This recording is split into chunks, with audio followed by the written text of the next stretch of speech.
In this video, I'll teach you how to make these super cute cherry earrings. You're gonna need 2 red beads, 2 leaf beads, 2 head pins, 1 jump ring, and the earring hook. To be honest, you could skip the earring hook. Use this cherry charm for something else like a necklace.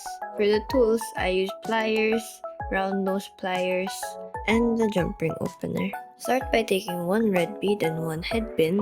Loop the red bead through the pin. Grab the pin around the middle with the pliers. Use the round nose pliers to bend the pin at around a 90-degree angle. It should look something like this.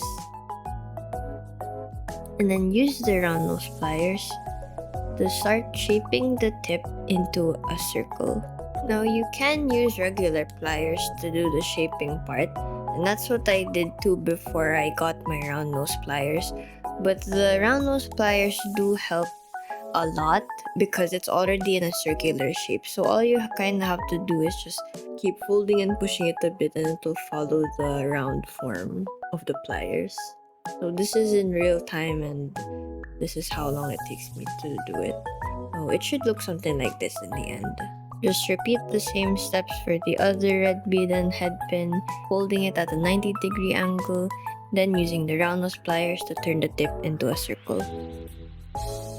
Now equip your jump ring opener and take your jump ring, grab it using pliers, and use the jump ring opener as an anchor to easily open the jump ring.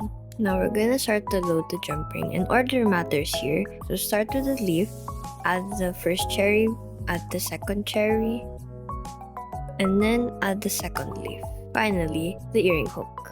Then watch everything fall apart right before your eyes. When you finally manage to get that jump ring closed, you'll have yourself a cherry earring.